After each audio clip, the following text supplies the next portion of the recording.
We were clapping cheeks, as one Christian boy What does. position was it? Oh, missionary, of course. Oh, okay. So she saw your cheeks? Dude, she saw a lot more than that. Oh, God. She just opened the door wide open, and I go, whoa! We could blame it on another bad season. Welcome into the podcast, another episode of a one-man show, and it is the first episode at the new home. We have a temporary setup right now. I want to thank everybody for liking the last video, the most likes we've ever gotten on a podcast. Today we have our guest is the guy that stars in the TV show You on Netflix. Joe, and then we have Adelia sitting over in her corner. We haven't set up the house yet. How do you feel about the move this week? Well, I've been watching it from the outside, and everything looks very nice. I would say Adelia sleeping and Mark sleeping was the nicest thing I've seen. Let's talk about that. So Pearson and I live here. Adelia slept here 2 nights out of 7. And in the fridge, she has her food. And right now, as we speak, her laundry is going. She's slowly moving. It's like bringing a frog to boil. I'm not, though. It's just going to be Mark and me. She laid out at the pool today. How Yeah. was that? I wasn't here. Honestly, I wasn't here either. It was good. I had my me time. Yeah. That's good. Yo, crazy shit's been going on. We missed last week's episode because we were in the move. And then also riots were happening. Protests were happening. Something's up. I don't know where we could tread on this topic. I'm going to say this. Pearson and I went out. We covered the riots that happened a week and a half ago in downtown Los Angeles. People lighting stuff on fire, looting, breaking in, going, rubber bullets from the police, tear gas.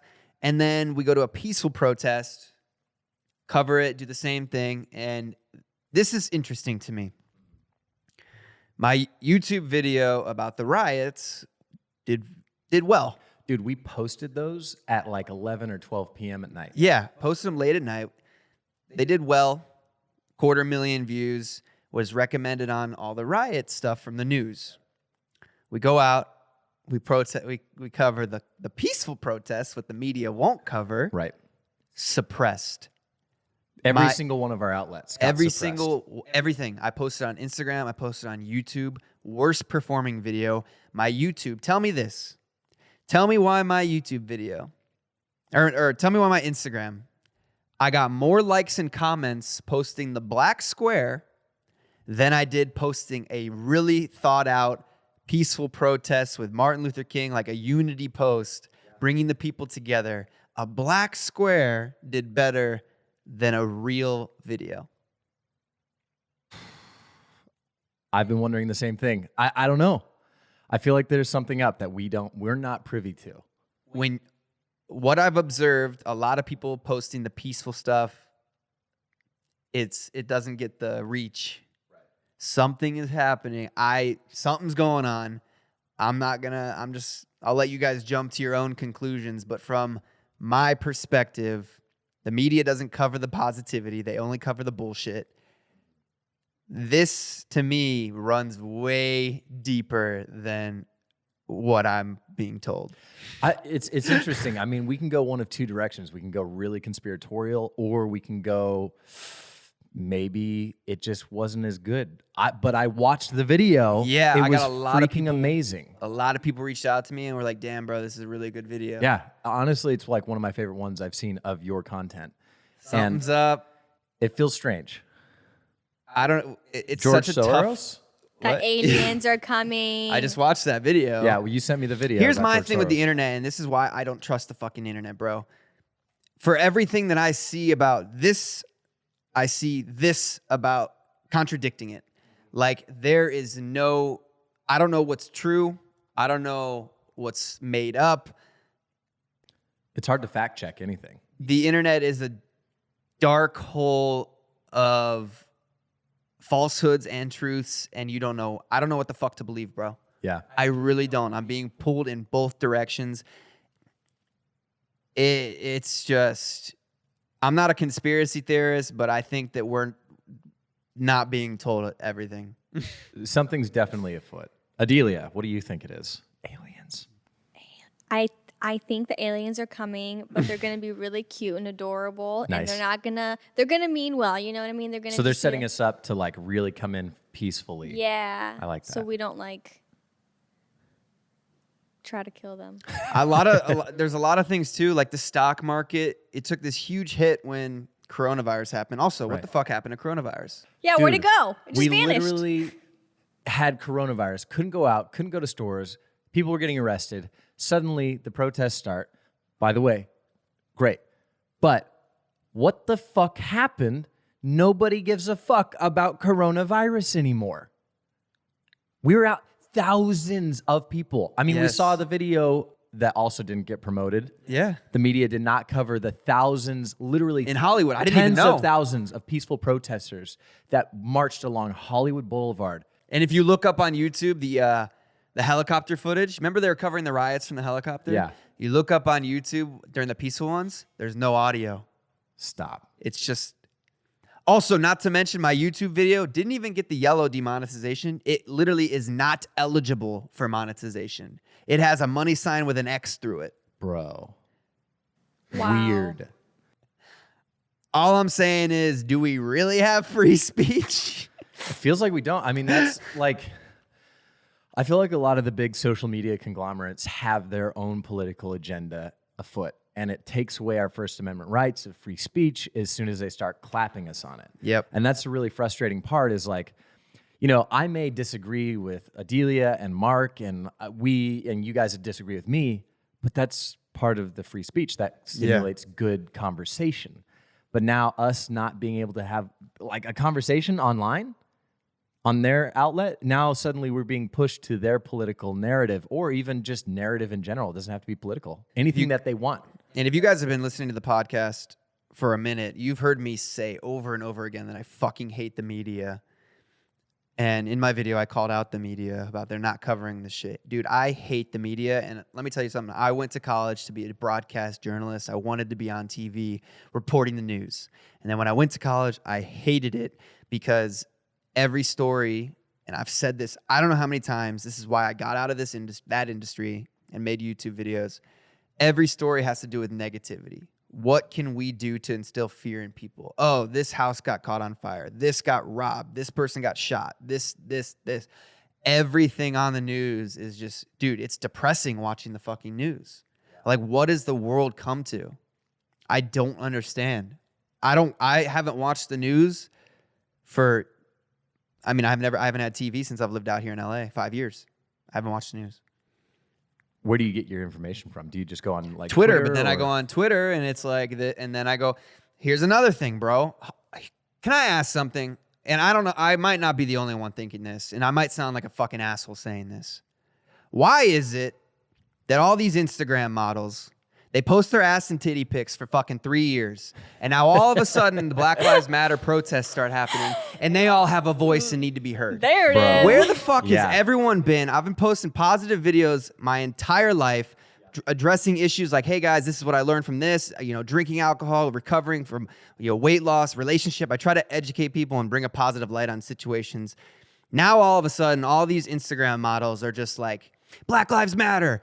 If you don't speak up, you're fucking part of the problem. It's like, dude, where the fuck have you been for 3 fucking years on anything? All of a sudden, you guys are so passionate about this. I'm convinced that people need to be told what to give a fuck about. Absolutely. Like when the masses, when everyone's on top of this movement, that's when people all of a sudden are like, okay, cool, everyone's doing it, I'm gonna do it.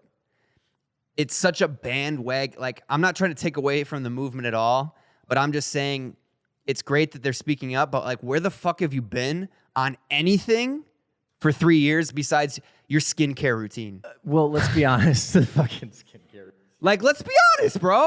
They're just bandwagoners.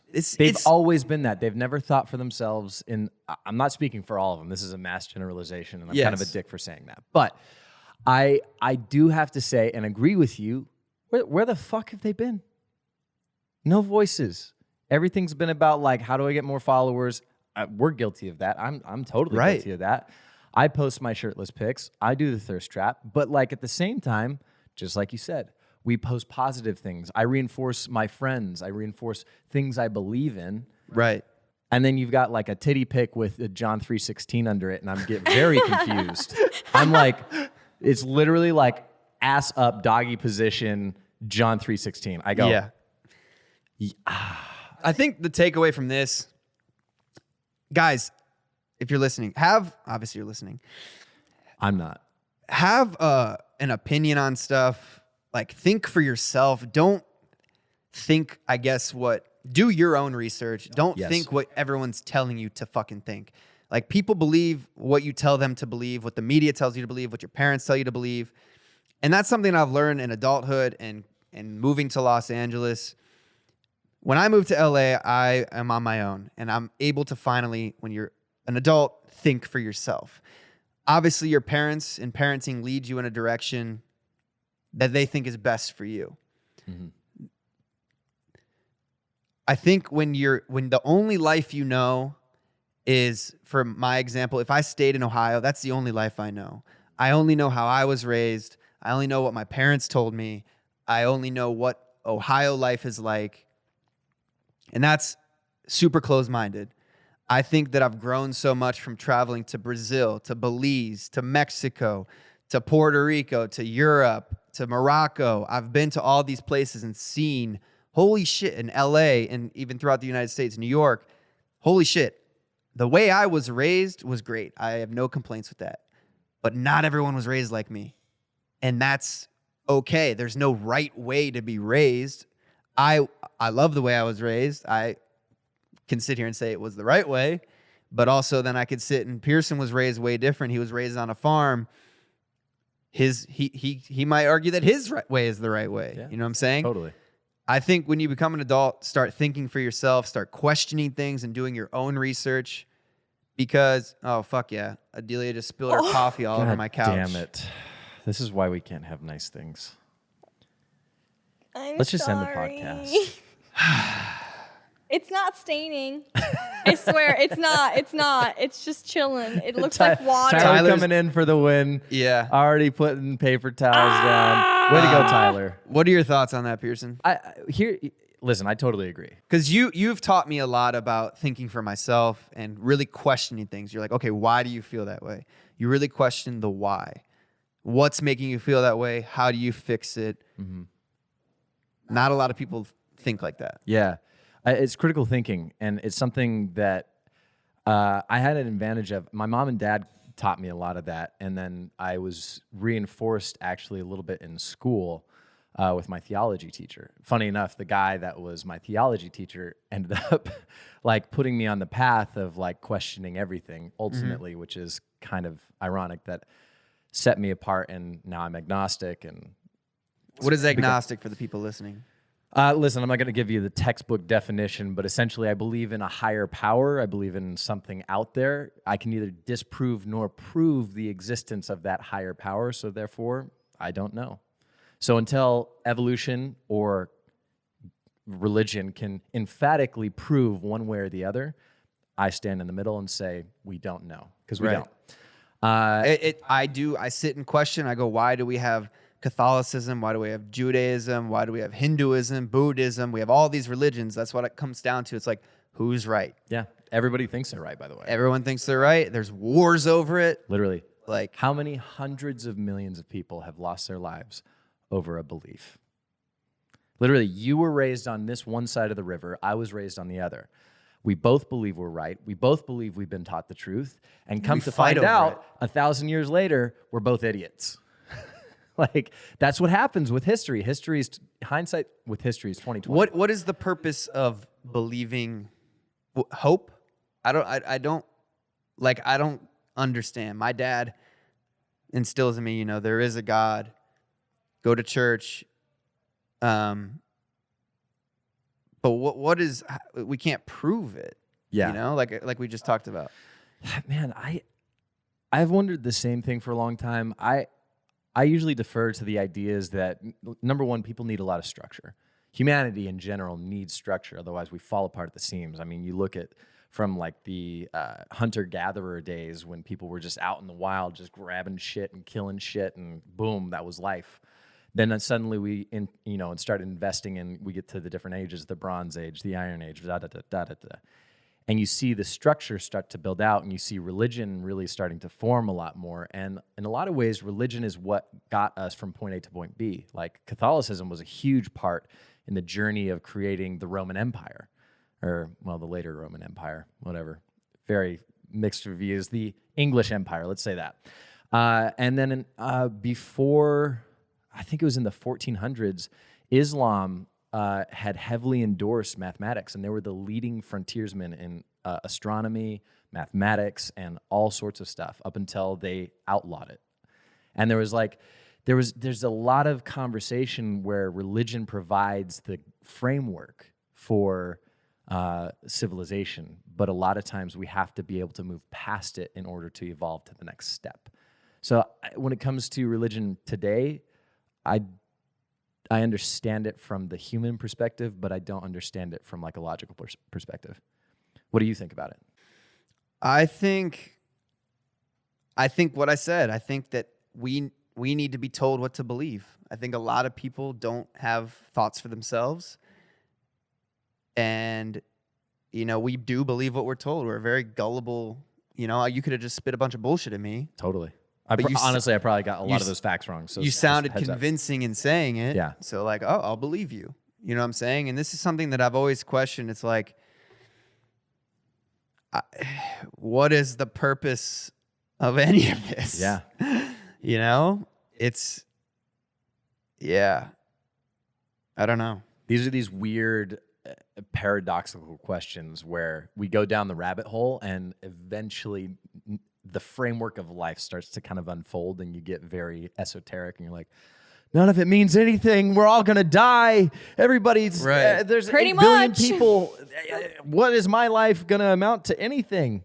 I mean, let's Adelia, before you, like, Pearson is someone who is expanding my knowledge and, testing me. Mm-hmm. Before hanging with us or Pearson, have you ever had anyone like No. what Never. do you talk about with your friends? Not that. Like you don't challenge each other or anything? No, not Really? I think that's the very way you common. guys do.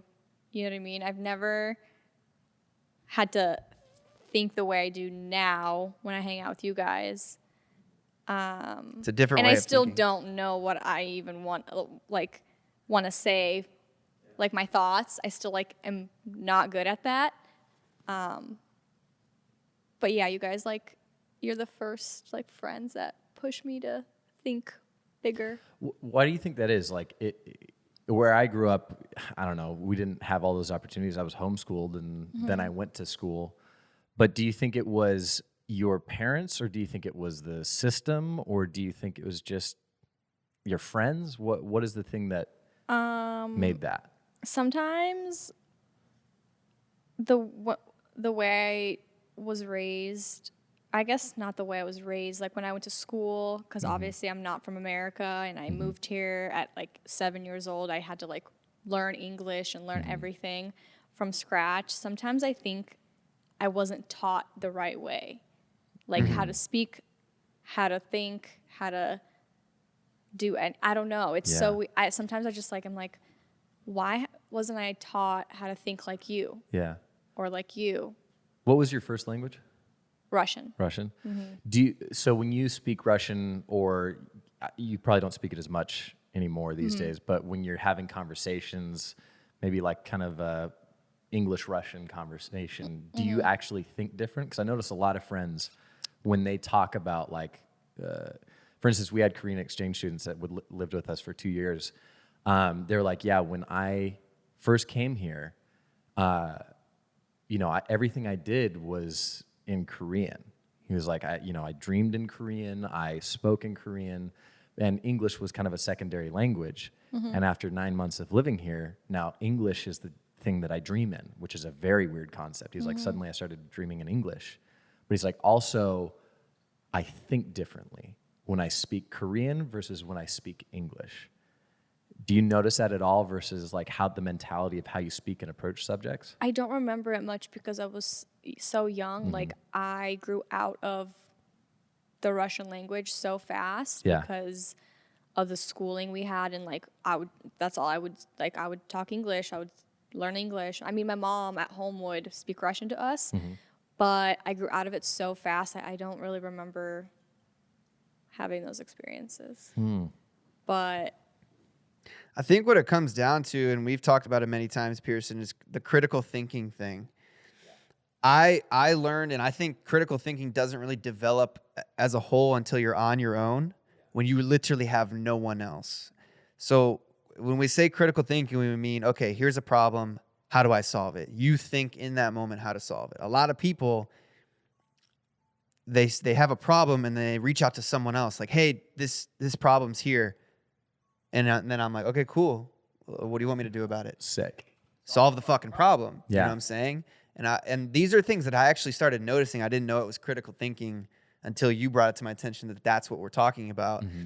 Back in the day, when I was at college, this is when I really started to do it. So I was at college living on my own, and then I came back home to visit. Obviously, for the summer, I lived at home. Yeah. And my parents would ask me, this is a douchey thing to say. My mom would always ask me for help. And like I would say to her, Mom, what would you do if I wasn't here? Because I wasn't there while I was at college. Oh, yeah. And this is when I really started to learn that you need to do, like, that's when I started to learn, like, oh, fuck. Like, now that looking back in hindsight, I was like learning how to critically think and solve problems on my own. So when someone asked me for help, I didn't grasp why they needed my help because I was always the guy that just did the solution. Yeah. So I would say that to her as like a joke. I obviously would help her, but that's where I really started to be like, oh, fuck, like, what would you do if no one was there to help you?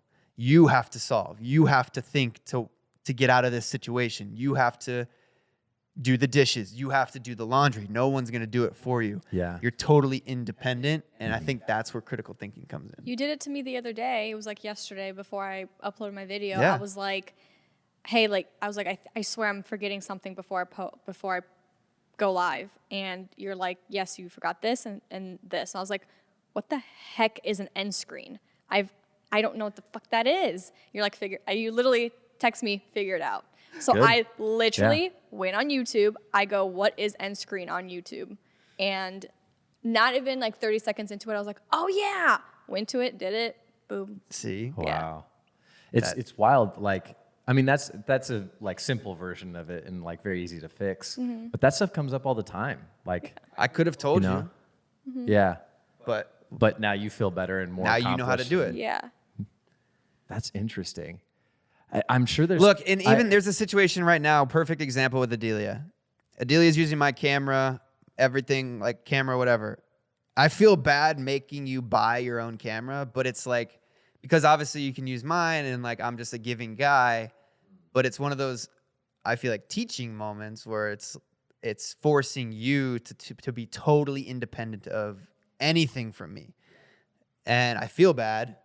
But like it's like I feel like a fucking dad or some shit. Why? Don't feel bad. Like I was thinking of doing it anyways. It's just like a little kick, Yeah. a little push. It's just who I am. It helps. No, that's actually a really good example of like, at some point, you know, every child has to divorce themselves from their parents, and there's a kind of like pain and kind of a breakup that goes along with it. I remember when I started realizing that I was separating from my parents, I had kind of a mourning. But ultimately, because of that, we now have a really great friendship. Like my mom and dad, and we fuck around with each other. I chew them out, they chew me out, but it's not like a parent-child relationship. It's like friends. Now we're buddies.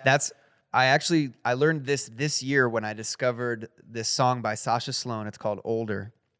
And the chorus goes, the older I get, the more that I see, my parents aren't heroes, they're just like me.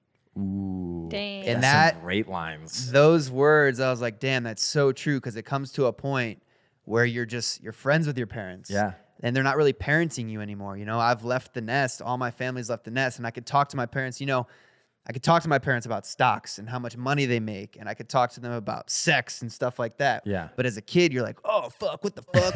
And then you ask your parents, like, Mom, Dad, how much money do you make? They'll be like, don't worry about it. Don't worry about it, sweetheart. Yeah, that's not for you to worry about. It's But that then splash. you get older and it's like, okay, now I'm an adult. We relate. Yeah. And it's like, yeah, I'm still your son and you want to guide me in the direction, but you're allowing me, it's a breakup. You're allowing me to live my life. Yeah. And also, weird subject change. Inside of that Some don't let go. Some do not let go. That's a fucking issue, bro. I know Especially you in can LA. speak of it. I know. Yeah.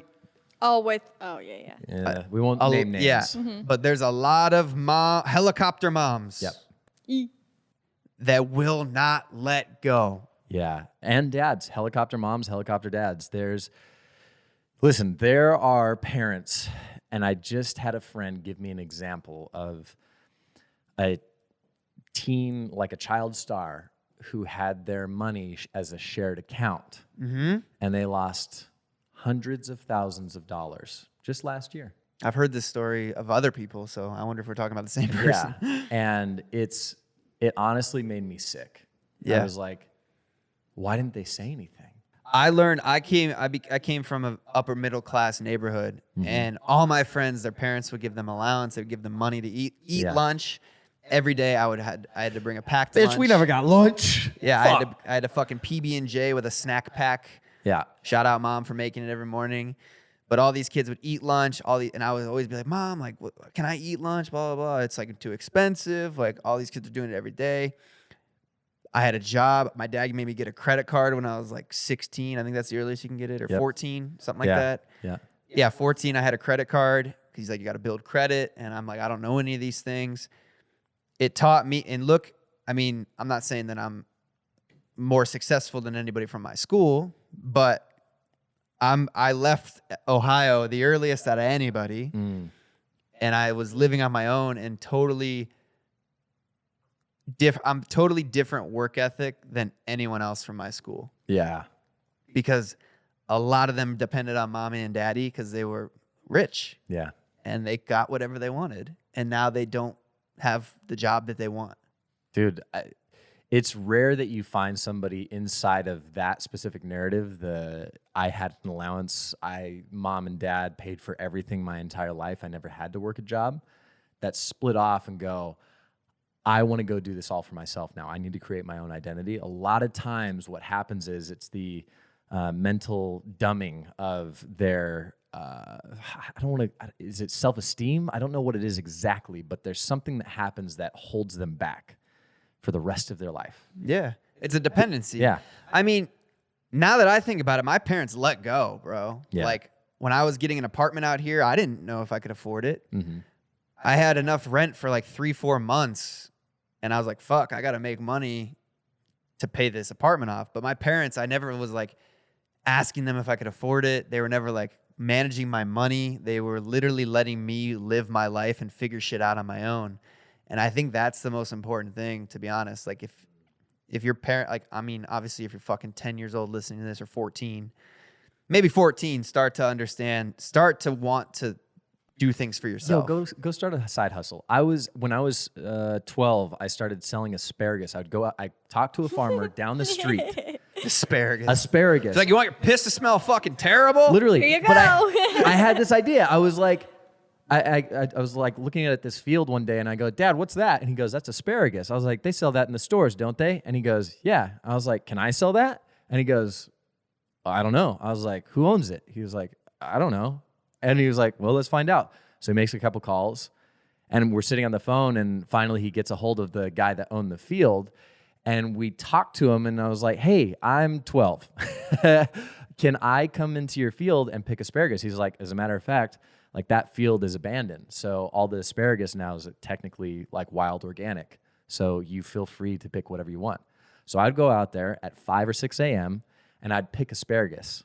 And then I'd go to my friend's chiropractic business on the side of the street, and I would say organic asparagus, $1 a pound, right? And I would sell it every day. And then eventually I hired friends, and I'd pay them an hourly wage. And then I split the profits with them. And then, like, it just became this whole thing. And I would pick 100 pounds a week. Or no, I started picking like 50 pounds a day. And I made a lot of money doing that as a little kid.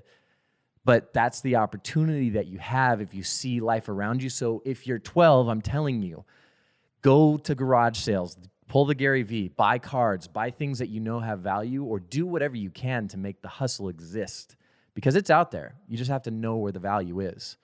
If you see people buying it, ask yourself, can I do that same thing? Mm-hmm. That's a real thing.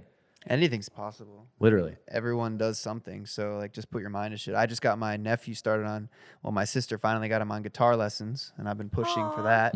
Oh, that's And then cool. she bought my niece a camera because she's inspired by, you know, the vloggers and stuff. And she wants to start that. And I thought it was really cool. My niece is like 11 years old, dude. 11. And she texts me this. Hi, so you know this, but I'm starting a YouTube channel. I'm sick of sitting on my butt all day, and I want to do something fun and different. Me and mom already bought some things, but I just want to know things like how to edit and what to do. Thanks. 11 years old, and she's acknowledging, she's like, I'm sick of sitting on my ass. I need to do something. That's fucking dope. Good for her, man. And that's what I've talked about is like one day people just need to wake up and realize I need to change. Yep. What I'm doing is not what I want to do. Yeah. You know what I'm saying? If you truly like feel that way. What do you think it is that what's the wake up? What was a wake up in your life? What's a wake up in everybody else's life? What's that for you? I think the wake ups are shifts in normality, getting uncomfortable, you know? I was in, everything in my life has been fueled by something pissing me off. Like a broken friendship, out of a relationship, like switches up in the normality because you get complacent. You know, you reach a point in a friendship where it's just like, okay, cool, we're friends. I mean, I know a lot of people want me to touch on the George situation. We'll address that. I've talked to George. We'll address that probably next week. You know, that was a moment, big wake-up call for me. Me and my brother getting into it, big wake-up call for me. Me and Logan getting into it back in the day, big wake-up call for me. Me and my ex breaking up, big wake-up call for me. Kind of just things waking you up. Yeah. Like some shit needs to really happen in your life where it's like, oh, fuck. That's a moment. Yeah. And if you keep doing the same shit every day and nothing's changing, you'll never have that moment. Nothing will ever be like, you'll never be like, oh, fuck. Oh, fuck. Because every day is the same.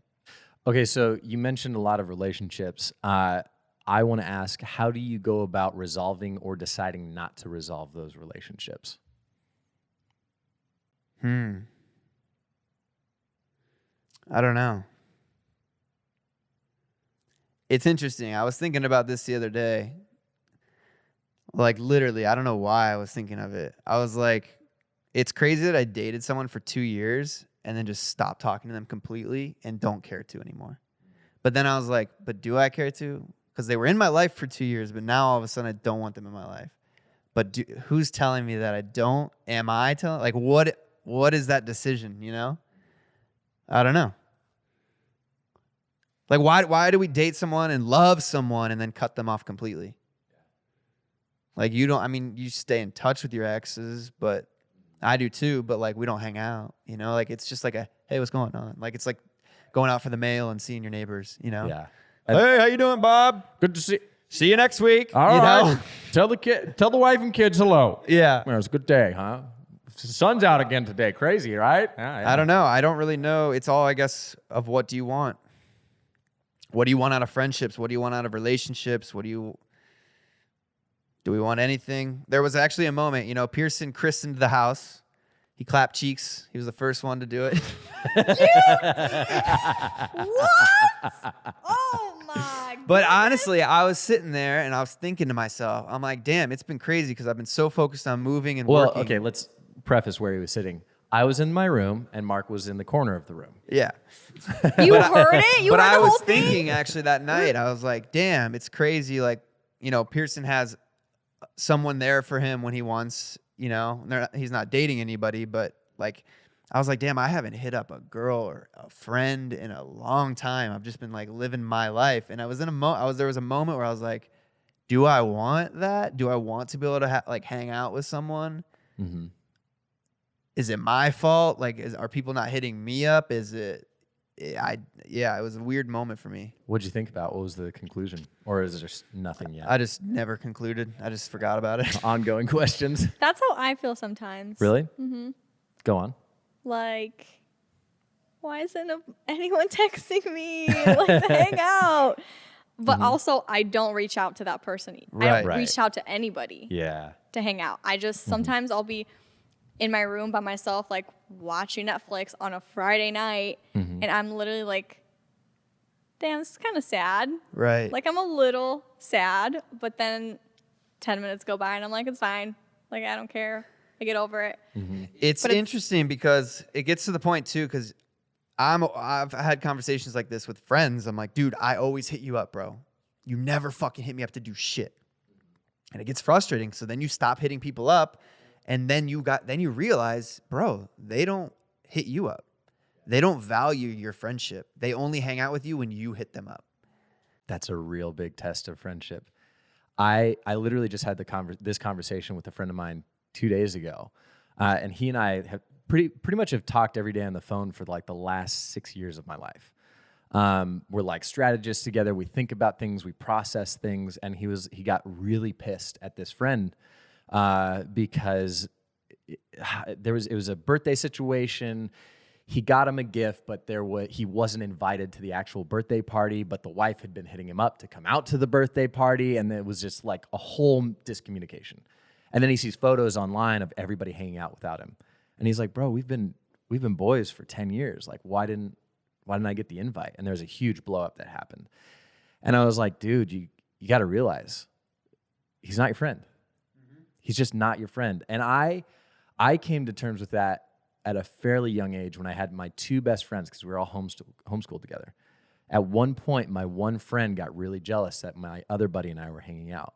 And so he convinced him to never hang out with me again until we all got into high school. And I was like, dude, why don't we all hang out? And he was like, I don't know.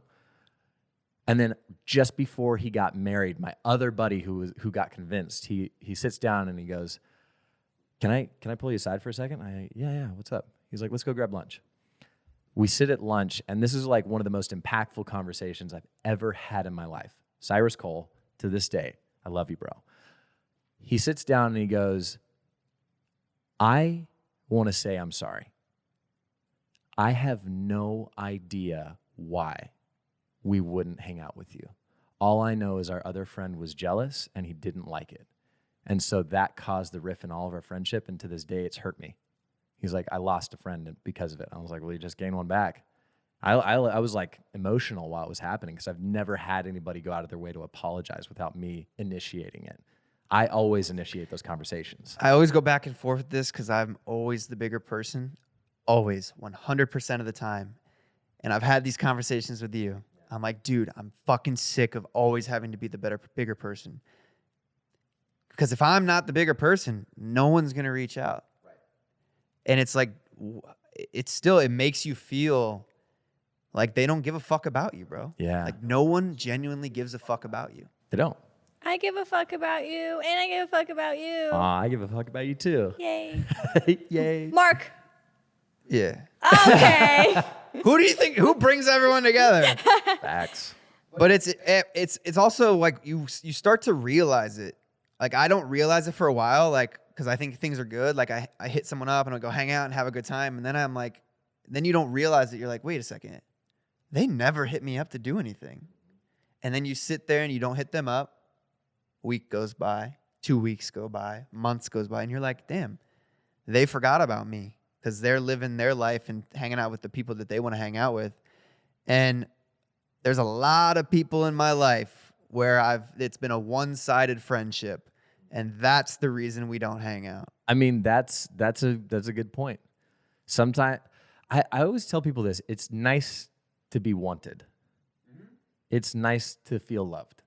It's a very simple thing, and it doesn't take much to say, how are you doing? And I think that's why when people get in relationships that you never see them again, because they're like, damn, I'm spending time with the person that wants to spend time with me. They're addicted to it, and And they're like, that's already why have you're it. like, okay, cool, I'm going to do everything with my girlfriend because she loves me and I love her.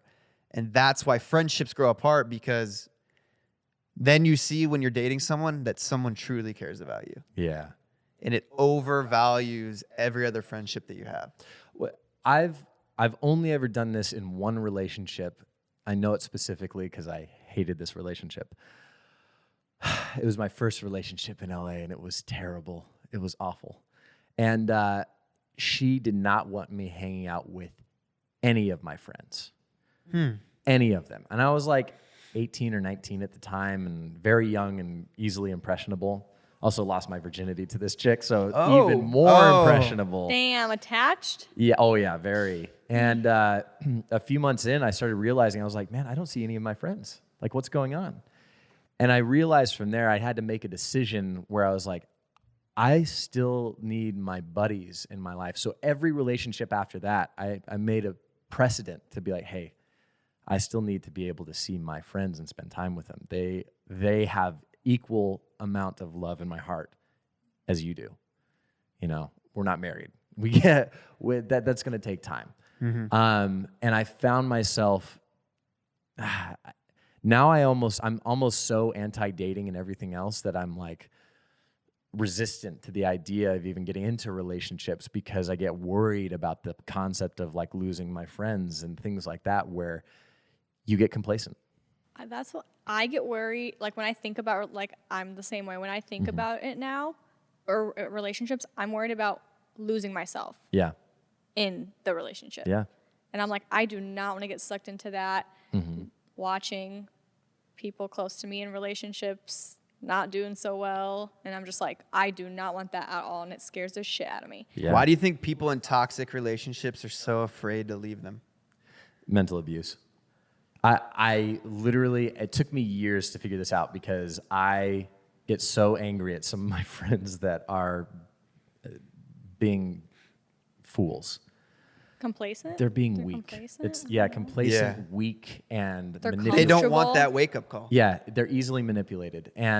But I have to remind myself because I found myself in a similar situation where I was afraid to break up because I had lost my virginity to this chick. And every few weeks she'd say she thought she might be pregnant. And so when the mental She's so a when crazy the mental abuse starts to come person. out, trust me, there's far more. I'm not going to go into detail on this podcast. Some really fucked up shit. But when you get slowly abused like that, and the manipulation really starts to reformat your brain and your thinking, it's not even like you can't say no. It's like it was never an option in the first place. It's so strange for a lot of people, especially the deeper the abuse goes, the more difficult and the less voice they start to have, and identity is stripped from them. And so you get into these relationships and you have an identity, which was attractive. That's why it's attractive in the first place. So P.S. Always keep your fucking identity in a relationship. That's the attractive thing. You get unattracted when you lose your identities to each other. And your identity gets stripped away, and they use that as a tool against you because they're so insecure that the only way they can keep you is to abuse you. That's what I've always thought, because you meet someone and you love them for who they are, then you slowly start to get to know each other, but then you try to change them. I mean, it's anything. It's in friendships too. You try to, you challenge me to think different. We challenge you to think different. It's like we, accepted you for who you are, and we're like, hey, you should do this, and this. It's interesting. Is it because you want the best out of people? You think they're capable of more? What do you think it is? I think you think that. What? I think you think there's more to them. Yeah. Yeah, that's why you do it. I think I bring out the best of people around me. I challenge them to be better people. I think people are attracted to hanging out with me because of the good energy. Always having a good time, doing fun shit. When I met you, I thought that too. I was like, this kid's Now dope. what do you think? But you start to get to know people and you see them for who they are. I really know that people are more capable. Even myself, I want to be challenged. I can do more, like when we're out on a run. I was actually thinking this the other day. We went on a run and I'm like, damn, I need to get myself back in shape. I was crushing it for a year straight. Quarantine happened. I stopped going to the gym. I lost it in the fucking 3 months. And we're out on a run and I was like, I could stop right now. But I was like, I'm not going to. Like, I know I can keep going. And then it finally got to the point where I was cramping so bad I couldn't continue. But I was like, you can do more than you think you can. Absolutely. If you Every time. really put your head to it. Mm-hmm. Everything is mental. Mm-hmm. We get trapped in our mental box. And the only time that we think it's possible to escape it is when we've pushed ourselves to the limit and we're like, I could have gone just one step further. Yeah. I did a mile. Now I did a mile in one step. It's like the idea, what was it, back in, I don't know, the 50s, whenever the time was that they hadn't beat the 4-minute mile. Mm-hmm. They thought it was impossible. Cut to, they beat it. Someone did it, yeah. And then they beat it again. And then now everybody beats it. That's insane. That's less than a minute per lap. That's like a sprint. Yeah. For 4 minutes It's straight. a dead sprint. Well, when I was in college, we were doing that shit. We'd be running 20 miles a day just for the warm-up. For soccer. Yeah. But, now that's a commonplace thing to get just under the 4-mile mark or 4-minute mile mark. Now we think about that. I wouldn't say that that's fucking I ran common. my mile okay, in maybe 9 it's not. minutes. Maybe it's not. Maybe that's like if you challenge the fuck out of yourself and you do that. But at the same time, I'm saying for literally the last 2,000 years, I don't know if anybody knew that was possible, if they were keeping track with their sundials back in Rome and they're like, Right. 4-minute mile, huh?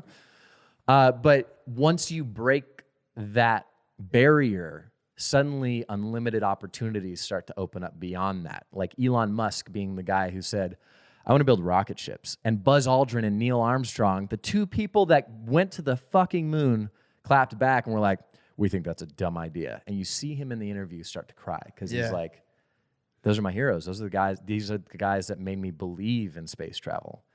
Cut to, 10 years later now? That was back in 2010.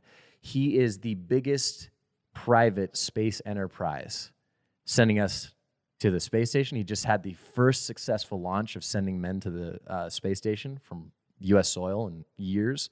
And now he's going to take us to the moon, build a moon base. And then he's going to take us to Mars in the next 10 years. That guy's a badass. But he had to prove to everyone that it's possible. Dude, it's insane how much you can achieve if you just keep focusing on beating the previous. I used to do that. I used to set daily goals of beating the day before and not stopping until you're gassed at the gym, but it's possible. And then once you achieve it, you're like, damn, I could beat that. I could beat that. I could beat that. Constantly improving yourself. I think to myself now, I'm like, dude, there's no fucking way I could daily vlog. But to be honest, I could. Yeah. I did it. I did it for a year and a half straight. Mm-hmm. I know I can do it. I just don't fucking want to.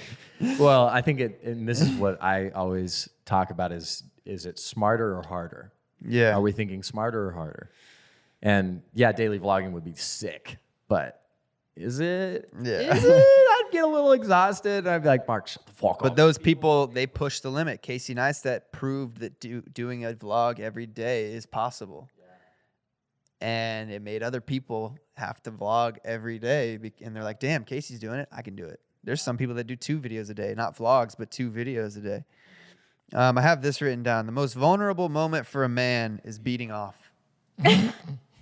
Would you agree with that? Wait. Absolutely. Think about the position you're in. Listen, leaned over, You're like- hunchbacked. And imagine walking in on that. Yeah. You know when a dog's taking a shit and he Yes. looks at you with those eyes and he's like, am I doing it right? Yeah. It's that same freaking emotion when the dog looks at you with their eyes staring up at you like, I'm caught, but also, is this okay? Guys, let me know in the comments. What is a more vulnerable moment than beating off? Maybe take I think if your mom walks in on you, your dad, your friend, it's just like, oh fuck, I cannot go back from this. Wait, have you had somebody walk in on you? No, never. Have you? Pussy. You have? Yeah, so many times. What happened? What? How did you feel? And dude, I was so humiliated the first time it happened. I didn't even know what to do. It was so awkward. Who was it? I can't say. It's so awkward. I don't want to say that. No. What was their relationship to you? family? Oh God. Bro, it was so awkward. Did they know? Oh, yeah. Listen, it was my brother. All right.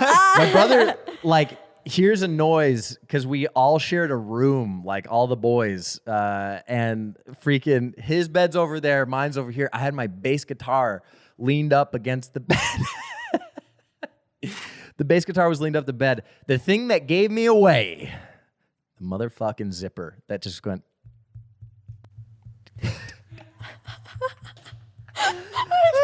Bro, I felt so much shame. He goes, "What are you doing?" I go, "Oh, itching my balls. What are you doing?" Did he tell on you? No. Dude came out as a true homie. Oh, man. Adelia, what would you say is the equivalent for a female, like a vulnerable moment to be caught in? I wouldn't even know. Pooping, because girls don't do it. Nah. Like I pooping, Nah. you're in just front like of- sitting there and someone could open the door and be like, yo, what the fuck? Yeah. But like beating off, you're like, You're doing something disgusting. yeah, you're doing Maybe it's the just same thing for women. finger banging yourself. Yeah. Yo, Has it ever Pearson's- happened? No. Have you ever been walked in on having sex? No. Pearson I walked in has. on someone having sex. How am What I was the that only like? one that's ever been walked in on doing all Why are this you stuff? just always Because- publicly doing shit? Yeah, what's I'm always wrong doing it with in you? private. God damn. No, I had somebody's mom walk in on us doing the sex. Oh yeah. What was that like? Were you like, can I finish clapping your daughter? Mark? Jeez. No, literally, I mean, it was, let me phrase this correctly here. We were clapping cheeks, as one Christian boy What does. position was it? Oh, missionary, of Oh, course. okay. Nothing less than missionary Christian positions. And it might not have been. So she saw your cheeks, Uh, the mom? dude, she saw a lot more than that. Oh, God. She just my opened the door wide open, and I go, whoa! And I was like, what are you doing? Clearly, she knew Yeah. that we were doing these things. You know, it was a shared house. The parents lived in the house. I'm just saying things were understood. We had conversations about it even, and I explicitly said, please don't ever come down without calling us first. And that line was breached in that moment very Yeah. quickly. And I go, what are you doing? And she goes, oh, you know, just coming on in, just grabbing laundry. And I go, get the fuck out. And like, then my girlfriend at the time goes, Mom, get the hell out of here. What are you doing? And I go, Jesus Christ, what is happening? And from that moment on, I pretty much had ED having sex in that house from there on out. I had so much like anxious trauma thinking that somebody's mom was gonna walk in seeing me plowing. What was it like It's after? so awkward, bro. Like, what was it like in the moments after going down or going and seeing their mom again? Okay, so naturally I'm a confrontational person. Yeah. You're like, look, it's cold. It's usually bigger. Could you imagine? That's hilarious. No, I walked out there. I was like, look. They call me Millimeter Peter for a reason. I'm saying it's, again, hung like a field mouse. Yeah. No, I walked up the stairs because I hate awkward tension and I hate passive aggressive bullshit. And I'm just like, hey, let's talk about this really quick. And I brought my girlfriend up at the time and we're like, so let's not ever do that again. You know, that was weird and that's uncomfortable. And I'd prefer it that you just give us the decency of knocking, literally anything to give us a heads up to become it somewhat decent, because that's almost as vulnerable as beating off by yourself, and somebody walking in is being walked in on by the mother of somebody else that you're being intimate with. Yeah. It's awkward as hell. And I mean, we confronted the issue, but it continued to actually happen, which led to some other problems. But Damn. I was Wow. like, cool, we're never having sex here again. Adelia, what's the most embarrassing moment in your life? I don't know. Go I don't think on. I have one. What's the first thing that comes to mind when you think of being embarrassed? Did you poop yourself? I've never pooped myself. Did you shart? You ever let out a fart in class or in front of a boy? Oh, Your yeah. stomach hurts so Were you bad. clapping cheeks and maybe you let out Nope. a little? I never. A little. I never toot in front of someone I like. I don't know what. Go on. I really don't. I don't know. I don't think I have anything embarrassed. Like You've never been embarrassed? Never been embarrassed. I have, but like little things like falling down the damn stairs. I just fell like Uh-huh. 2 hours ago. Do we need to embarrass you? Like, Yeah. I'm clumsy. I'm always clumsy. I spill stuff. Like I always get embarrassed spilled with stuff that. on the couch. Should we publicly it embarrass looks her nice now. on the podcast? I mean, You said you walked in on someone having sex. What was that like? yeah. I saw the booty, Whose booty? the guy's booty. And What'd they do? Give us details. Talk. literally, I she don't know, goes, I "I just saw wa- the booty." Yeah. I Come on. walked I in. revealed a whole dark story. I walked in and I looked through the mirror, and her legs are on his shoulders, and he's a little about to stick it in, and they Wait, he literally hadn't look stuck at it me. in at that point, or he was about to stick it in? I don't know. I think they might have already been doing it Why were you walking in? because I think I needed something. Laundry In by chance? in Were her- you the mom that walked in on me? No. Were you the jealous friend that was like, they better not be fucking, and I'm gonna go make sure that they aren't? Wait, is that a thing? No, it was actually my sister and her. Oh, nice. This was recent.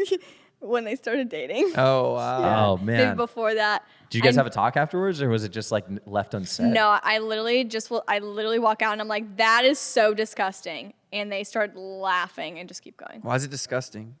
Because I don't want to see my sister getting clapped. Ew. I love how she uses the fucking word clapped now. Hell yeah, Gross. Delia's one of the homies. Let's go. I Yeah. need to christen the house. You do. It's only been christened and blessed by Pearson. In the name of the Father, the Son. I mean, I'm and not the gonna Holy have- Spirit. Amen. I'm not going to get my cheeks clapped in here. It's not We my always house. we talked about how when Adelia gets a boyfriend, it's just gonna be fucking weird. It's gonna be so awkward Because the they're gonna- relationship we have with her, they're not gonna be comfortable. They're gonna look at like Adelia and Mark and be like, "So you guys talked about fucking on the podcast one time? I heard that." And then you guys will be like, "Oh yeah, just one time." But now you guys spend every day together, so you're pretty much dating. And then like the boyfriend's gonna come over and be like, "So what's up? Yeah. You wanna fight?" And I'll be like, Oh, let's talk about that. Yo, guys, the fucking first day we moved in here, we move in and I'm doing this little like funny bit with the movers out front. I had the fog machine. You'll see it in the vlog on Friday. 5:30 in the afternoon on a Sunday. Yeah, 5:30 p.m. We're screaming, making a little bit of noise for maybe 5 to 10 minutes. We had literally just gotten here. Yes, and unloading the truck. And all we hear from the neighbor, we hear, "Shut the fuck up." And we're like, we all like look at each other and we're like, "What?" He goes, "Shut the fuck up." And we're just like, what the fuck is going on? And then Pearson walks over and this guy's like, "Shut the fuck up." He's like, I got a baby fucking sleeping. Shut the fuck up. And Pearson's like, "Bro, like, calm down, man. You could have just asked us nicely to be quiet." Yeah. He's like, "No, you guys are fucking renting a house." Like, tries to insult us. Right. We're like, "Okay, cool." We were living here for a fucking year. And Yeah. his wife hops in on it too. Yeah. We've been living here for a fucking year. We got a fucking baby. I'm gonna go, bro, it's 5:30 in the afternoon. Yeah. It's like, Quiet hours in LA are not enforceable until 10 p.m. right. So he's like acting like he runs the fucking block and we're Yeah. just the newcomers coming in. And we're like, "Dude, calm the fuck down." So Pearson's like, "Yo, Also, you I'm need- shirtless, by the way. at Yeah, this point. Pearson's shirtless. I'm glad he's my roommate. He's got a six-pack. He's like very intimidating. He's got his manly beard that has gray on it and stuff. He smokes cigars, drinks whiskey, claps cheeks in the house. Amen, brother. Anyways, I'm glad he's my roommate for these reasons. So Pearson's like, "You need to calm the fuck down, bro." And then he walks away, and then we're sitting. No, I in the told him house. to come out into the street. Yeah, he told him to come out in the street, and the guy's like, "No." I go, well, fine, fucking call the cops. Yeah, call the cops, because dude, it's 5:30 p.m. and we're just like We're talking- moving. We're honestly talking like how we're talking now, a little Yeah. bit loud. Yeah. So we go back inside and we're just all in disbelief. Like, yo, did that really just fucking happen? Like, the people have the audacity to react that way? Like we were literally talking about, do we have to end this lease because this is how it's going to be for the rest of the fucking This year? is the first day of 365. And you guys know in my last house, I got clapped on the first day and Yep. I got clapped again and again and again at 10 p.m. every Yep. time I was making noise. So I was like, I'm not going to deal with this again. The reason I got a house is so I can do whatever the fuck I want. Right. So we're sitting in here, 10 minutes go by. Pearson's like, "Yo, I'm gonna go over there." And I was like, No. No, bro. What are you doing? And he's like, "No, bro, we gotta end this. We're gonna be here for a year. Like, confrontation key, whatever." I'm like, "All right, man. You go over there. Fuck that guy. I ain't saying shit. That dude's an asshole." So Pearson goes over there and tell him what happened. Well, okay, so I walk over there. Mark's behind going, fuck you. No, I didn't do shit. I was just like peeking around the bush. And I had Tyler on the roof filming it just in case anything exciting happened. Yeah. And I go over to the house, and I've got on my shirt at this point, and they go, knock, knock, knock. And there's a whole yard separating us from their front door. New neighbor alert. Hello. Hello, new neighbors. Hi, it's me, your neighbor, the one that you told to shut the fuck up. And I'm just waiting there, just being annoying until one of them comes out. And I see a head peek out the window and goes, door opens. Wife comes walking out. She's like, I'm gonna handle this myself. It's fine. Listen, it's just gonna be you and me. It's better that I handle it. I go, yeah, great, awesome. I just stick my hand out. I go, hi, I'm Pearson. Sorry about that. We totally had no intention of being assholes to you guys. Obviously, it's 5:30 in the afternoon. We didn't know you guys had a baby. We're sorry about that. And she goes, yeah, no, of course. Listen, sorry, we got a little heated. We were taking a nap, and like the baby woke up, and I'm pregnant, and listen, it's a big deal, and so like there's a lot going on, and so he came out and was just defending me, and I was like, awesome, great, totally fine. Could you never do that again like that? All you had to do was come over and say, could you just keep it down? We're totally game for that. Literally so game for that. And we talked for another minute or two. And as I'm saying these last few words, all of a sudden, door flies open. He comes marching out and he's like, fucking motherfucker. And I just see him saying shit under his breath. And then like, the wife turns around. She goes, honey, no, I've got it handled. Honey, I've got it fucking handled. Calm down. He goes, no, I fucking got this. And like, she's like, no, it's fucking fine. It's fine. He walks up and I just go, hi. I'm Pearson. Brooks. Hi, I'm Brooks from Jesse. Oh shit, that's you? No, and I go, hey, I'm Pearson. And he goes, and he starts like grinding my bones together. So I squeeze back harder. I go, hey man, as we're squeezing the shit out of each other's manhood. Such a fucking test of like who's the fucking got the bigger dick. Literally. And I'm like, bro, hey. I go, I'm sorry. And he goes, what? Yeah. No. Well, I go, look, hey, dude, we're going to be living here for a year. We have to get started on a better foot than that. And I explained the same thing to him that I did to her. I was like, we have no intention of being loud and obnoxious or anything like that. Granted, we are vloggers. We are social media people. At this point, I saw things were calm and walked over. Yeah, Mark comes over, and I was like, this is Mark Dohner, this is me. Subscribe to me. Subscribe, like, hit the bell for notifications. And we're talking through this, and eventually he goes, yeah, man, look, hey, man, I'm really fucking sorry about that. I was like, look, here's our numbers. We're sorry about that. Anytime you have a problem, just come over, text us, do anything but try and embarrass us in front of all the neighbors. Because I'm going to come over here more aggressive every time as well, and then we're just going to get in a pissing match. And that's not worth it. I was like, I would rather have honest confrontation than dishonest harmony. It's fine. And he goes, yeah, that's great.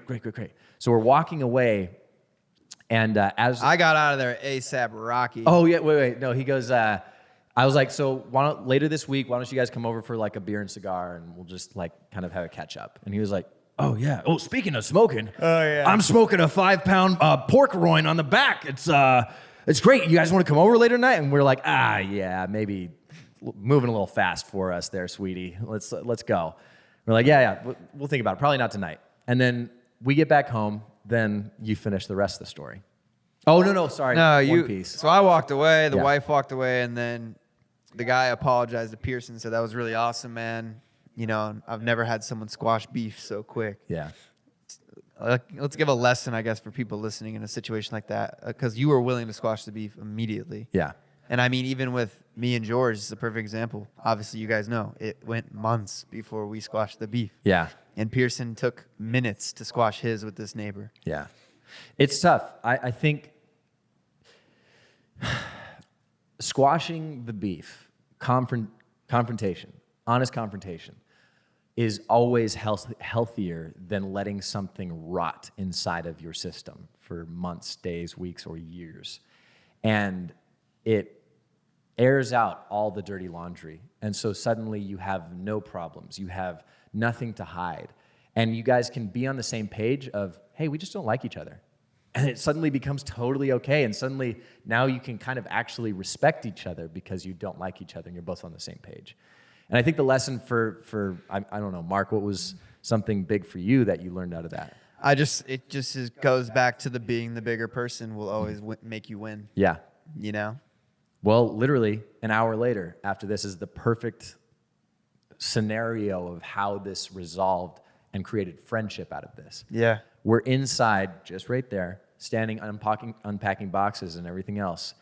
And in comes the husband, walking in with 3 beers, kind of head hung a little low, and he goes, I'm sorry. Yeah, apologized, gave us some beers, invited us over for dinner. We went over and ate dinner. We went over and had dinner.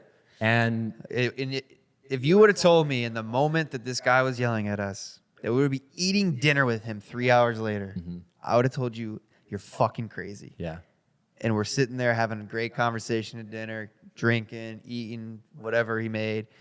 And it's crazy how far it goes to be the bigger person. And I know it's always so hard because you always, if you feel like me, and always have to be the bigger person. If you're not going to be the bigger person, no one is. But like, yeah, now there's no problems. Now we don't fear, like you confronting the situation then and there. I don't fear making a little noise now because I know they're not going to say some shit. Yeah. We got their numbers. They'll text us if we're being loud. And it's like, if you didn't confront them, now I would feel like I'm walking on eggshells already in my new home. Yeah. And now that you squashed the beef from the get-go, there's no issues. Right. So it goes a long way. Yeah.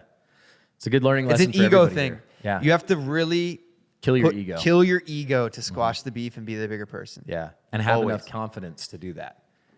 There's power, there's ego in killing your ego. Yeah. Like there's a lot of power in killing your ego. Yeah.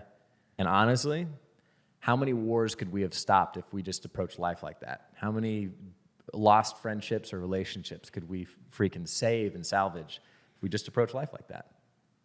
A lot more. I've been on the cusp of a lot of like ending relationships that there's moments where I wish I would have confronted it sooner and I didn't. And I think to that end, I missed the boat and I regretted those losses. And so that's why I'm so quick to confront an issue and be like, no, hold on. I'm handling this the wrong way. I'm sorry. I needed to think. Let's fucking talk about this. Why the fuck is this happening? Sometimes you do need 10 minutes. You like give yourself a little bit of time to think and process. Right. Not everybody handles it the same way. I mean, is there any examples in your life where you're like, had I only squashed that quicker? No, I think, I could always, in situations, like I said, with the one-sided friendships, I just think that you can't change people unless they want to change. Like stuff like that, it's like, all right, dude, I'm not going to always hit you up. Right. Like it gets to the point where it's like, I don't feel valued in your life. So like, why should I value you? What's a good way to handle that? Do you want to? I mean, you could confront it and be like, hey, but like, I guess I haven't confronted those types of things. I just let the friendship fizzle away. So do you ghost it or roast it? What do you mean? Ghost it being like, hey, washing my hands of this friendship. No big deal if you don't hit me up again. No big deal if I don't hit you up again. But you don't say anything. You just Honestly, you understand that, or do you go in and like roast it and be like, yo, I'm fucking tired of you not doing this shit. I've done that before. I've called people out. I've been Yeah. like, look, dude or girl, you never hit me to hang. Yeah. Until that happens, I'm not going to hang out with you. Like, I'm not going to continuously ask you to hang and you blow me off or you have this excuse or that excuse. I was like, if you want to see me, hit me up. Yeah. And every time I've confronted the issue, they haven't hit me up. Like, every time, because I feel like they think I'm being an asshole on calling them out on their fucking bullshit. They feel embarrassed. They feel embarrassed. Yeah. So they don't hit you up. They're just like, all right, they let it fizzle away. Right. So, I mean, either way, in my opinion, on that They're kind probably of like, well, stuff. it's he's like, an asshole. Bye. they weren't hitting you up in the first place, and now that you confronted that they don't hit you up, Yeah. they're still not going to hit you up. Yeah. They don't tough. care because they're living their life. How do you feel the first week living together? What are some things? Do you have any pet peeves about me that piss you off? No, honestly, not really. I mean, both of us have like a good cleaning complex and like, I mean, I think we're still figuring out each other's language of like how we like to be approached, especially now that we're living, working, and playing together. And like we're having good time apart as well. Like you went off and played basketball today, and I had shit that I wanted to do, so I was like, oh no, I'm gonna stay behind. You know, there's little moments like that where I think I'm sure eventually something will pop up, but at this point, we're all still, I think it's so early on that we're still trying to figure it out, you know? So nothing on my end, maybe outside of the fact that you didn't christen the house. I'm going to be virgin for the whole year. Amen, brother. What about you? It upsets me that you don't like my fucking pink lights in my room. He pulls me out, Adelia, the other night. He's like, come outside. He's like, bro, your room looks fucking stupid. Shut up. He's like, your hue light looks trash, bro. The one that we took off the globe, he's like, it looks so cheap, man. It looks like the back of a restaurant where they have that shitty screen door that flaps in and open, and Like then claps? the freaking And me hue and Adil- lights strip off the balcony and are hanging from the old- balcony. when Mark and I were doing it, we were like, damn, this is so cool. Yeah, this right? is dope. What I've learned about me and Pearson and picking out furniture and picking out art, we are totally different in Very our much, tastes. yeah. Pearson likes the manly brown and dark color Industrial shit. Like even at the industrial look, and I'm very like I like light things that brighten it up. I like gray, I like neutrals. I like white everything. Yeah. Pearson's very different in his tastes. Yeah. Of like he was like asking me yesterday at Target. He's like, which towels do you like? And I was like, to be honest, bro, fucking neither of those. I go, oh shit. So we're just very different. I would say that I have more feminine, what's it, A little bit metro? of yeah, a little bit of Metro. metro. Probably. In terms of design, taste, and style, Yeah. versus yours more like brute and Industrial. outdoorsy. Yeah. I just like industrial aged kind of dark aesthetic things in general. I'm Yeah. attracted to that. But what's weird though is like the reason I like asking for your opinion is because I literally don't see those things. Yeah. You know, because that's why I'm like asking you about the towels, because I'm like, even the other day I was looking at my room, I was like, it is a little bit dark. So that's why I was like, Oh yeah, you wanted to get a light duvet or something. yeah, just to like brighten it up, because I'm looking at your aesthetic and mine. I'm like, they do have to match and blend together. Yeah. There has to be compromise to where people don't walk into one room and think, Jesus Christ, is this a fucking torture chamber? Yeah, Pearson has like a scythe. He has like a gladiator axe. And like my accents in my room are like these old suitcases that I used in my fucking No Love in LA music video. And I have like old vintage books with like radios. And Pearson's like, I'm gonna fucking kill you if you come in my room. And my room's like, hey, come on in. And when you turn on your red light, it looks like you're in fucking hell. Hell yeah, we're so different in our tastes. But But we both have Hugh Phillips lights, and that's what counts. yeah, Also, I do have this. This is cool. This is Yeah, rich. this I is like cool. antique things. I like this. Yeah, but I can't think of anything else really. You know what my positive feedback on this is? What? I have a pool to go to every day. Yeah, Yo, Delia's been here every day. The first week that we had started moving things in, Adelia had lived in the house more than me. yeah? Up until I 3 lit- days ago, yeah. I actually hadn't lived here. I was kind of back and forth between my places and trying to figure it out. I and stayed the Adelia first had been 2 staying nights. over, moving her stuff in, and I was like half in, half out.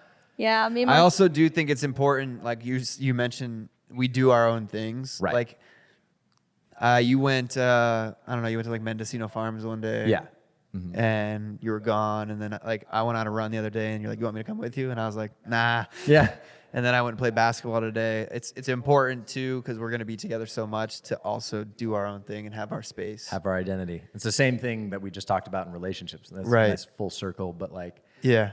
we have to remember to keep our own identities, and that's what makes us attractive as friends to each other and attractive to You know- Adelia and all this stuff. What I have realized, Pearson has a lot more friends than me. Really? Bro, I have like Adelia and Tyler over, and like Justin or Yeah. whatever. George came through, and Shauna, but you have like all these people coming over all the time, and I'm like, damn, bro, I need to make some friends. I need to hit some people up to come over. That's actually wild. I didn't think about that, but like, see, when we go to parties, I always think like Mark has a fuck ton of friends, but I do, but like it goes back to the people don't hit me up, bro. right. they're like it's- party friends. I think they Yeah. they're either party friends or they just assume I'm doing my own thing. Or they genuinely don't want to fucking hang out with me. I Yeah. don't know, but yeah, I mean, I've always been the guy to hit people up. It's interesting. Yeah. It's weird because like I love hanging out with you. It's fun. Yeah, I'm not. I hate sitting alone, so I hit people up all the time. But I Right. know a lot of people like to just do their own thing. Yeah. Interesting. Also, it's weird because I never really had those friends outside of like Derek come and hang out with us. And Yeah, during I our mean, dude, whole year of look, friendship leading up to that. I've hit up a few people and been like, "Hey, come through," or "Hey, what's up?" No response, and I'm like, "All right, like, go fuck yourself." Nice. I think it has to do with too. LA is a very like. Let's be real, bro. Like, I was way more poppin' a few years ago. And if I hit people up, they always came shoot videos like Right. whenever I wanted because they wanted a piece of the action. Right. Now I'm not as poppin'. I'm still doing well. I'm not giving up. I'm still fighting. I'm trying to figure out, where my next lane is. But Yeah. if I was Lil Huddy, if I was Addison Rae, if I was Charlie D'Amelio, and I was hitting these people up, Yeah. they would drop whatever the fuck they're doing To come. to hang come out. hang out. And that's what I hate about this city is your relevancy on social media. And I'm sure when Pearson does his movie with Kevin Hart that so many people are going to hit him up. Shout out, man, 'Cause from Toronto. They want a piece of that action. Dude, the amount of DMs that I got from people that I don't care for, Yeah. I like friends that are friends. I was shocked. Yep. Hundreds upon hundreds of text messages and calls. Because all of a sudden he's more valuable because he's doing a movie with Kevin Hart and Woody Harrelson. Right. He's the same fucking person, Yep. but now he's in Kevin Hart's movie. Yeah. So until you become the Kevin Hart, The Rock, the fucking Leonardo DiCaprio, people don't give a fuck about you, bro. Literally. Well, I would say definitely in LA, there's a Yeah. certain mentality that comes with like the dream chasers. A lot of times they realize that the hustle is so challenging that they give up on their dreams and it becomes a ladder, a social ladder that they're just trying to climb the whole time. Rather than creating sustainable friendship, they're out there just trying to fuck somebody over so they can climb the next rung. I'm getting here. I just got here. You see that a lot in the nightlife.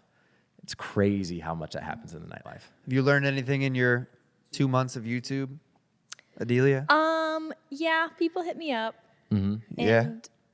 And like a couple people from high school hit me up about my YouTube and never talked to them even in high school. We just Yeah. follow each other on Instagram. I don't even think I follow them back, but Do you have any situations where you feel like you're being used? Yeah. at first, yeah, when I first started it, there was an instance. Some girl hit her up and was like, hey, can you promote my Instagram? Really? Can you post my Instagram on your Yeah. story? Yeah, Really? she was like, because we were gonna shout each other out, like we did that all the time. Yeah. And then I was about to do it right before I lost my job, and right when everything like kind of like happened, I didn't hear from her. And then literally the day of my very, very first YouTube video, she texted me, like not even about the YouTube video at all, just about my job that I wasn't even at anymore. Yeah. And I was just so upset because I thought she was texting me about the YouTube video that I really cared about. Like all the other friends that, reached out was like, oh my God, I'm so proud of you. Yeah. And then a couple days later, she was like, so are you still going to like shout me out? No. You confronted her way. on it though, yeah? Like we Yeah. told you to. Yeah, and like it 2 turned out weeks good. later. How'd it go? Fine. It was good. Yeah. Yeah. I FaceTimed her yesterday like we talk all the Squashed it. Mm-hmm. That's good. That's great. Mark, what about you? Any big user moments that have happened recently or lately or in the past few years? I mean, have you guys heard my song No Love in LA? Oh, yeah. I wrote that song because it's my story of my life out here. Yeah. And it's like what I just talked about. Like, I'm not as poppin' as I used to be. But like, say I make a hit song, Everybody comes back. bro, it's amazing. Like, I've asked friends to promote my songs. They don't do it. But then they sit here and they promote like other people's songs that they just started hanging out with because those people are mainstream artists. Right. And they're like, oh, but like the second I make a song that everybody fucks with, they'll be on your dick. Yep. The second you get in your movie, they'll be on your dick. Like the second you make a viral video, they'll be on your dick. Like Yeah. they want what you have. And if you don't have it, then they don't want anything to do with you. Right. So it's a cutthroat world out here in Los Angeles. It's cool that we have like our tight knit group. So So. did I say it? Yeah. But I Oh. finished it. I didn't leave it open. No, so. I'm calling people out on their crutches. So Adelia goes, oh, yeah. I called her out on that. And then Saxon does, And then Pearson, for whatever reason this week, it just started happening. Yeah. He keeps not finishing his thoughts. He'll like end a conversation, like do this a very Midwest thing. My next door neighbor does it all the time. When you finish saying something, you leave it open. You go, so. So I'll ask, hey man, where'd you put the cups? And you'd be like, oh yeah, I threw them in the cabinet. So I'm like, what the fuck, bro? No, it more so comes after you tell a story because you're kind of leaving it open. And it's rubbing off on me because I've caught myself doing it a couple times. Dude, I've had to catch myself and actually finish the sentences now. It's a good thing to be aware of. Yeah. Because it's not like an oh yeah or that can be marketed. Yeah, right. Going so. Yeah. Is You could such an- honestly put so da da da on a sweatshirt. There you go. Yeah. Might as well. I just go at the end of every vlog. So. Yeah. Oh, also, Adelia's on a diet. Oh, congratulations, Adelia.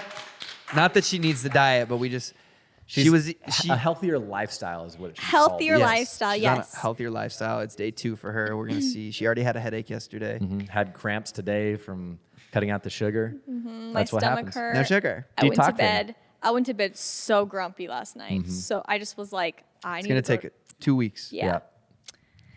Habits take 2 weeks, right? 30 days. 21 days. Habits take. 45 seconds. Great. Um, Love that. but all right, we got to get to work and finish this house so we can get these videos up. Thank Yeah. you guys for watching. Thanks for dropping a like. Thanks for hitting that subscribe button. Everybody is linked down in the description. Oh, yeah. Check out my podcast tomorrow, too, by the way. Also, if we pissed you off with anything we said, like we said, we're entitled to our opinion. You're entitled to yours. Open conversations are Open good. conversations, nothing. We're just out here speculating. Yeah. I don't know. We don't really fucking know what's going on in the world, to be honest. So. If we knew, we'd do something about it, but we don't. and we've tried and we can't be heard. So yeah. I'm gonna go back to making challenge videos and making. Filling up our pool with marshmallows. Yeah, there you Prank go. 'Cause that's what time. YouTube wants. Yeah. And we'll see you guys next week. With marshmallows. Later. We could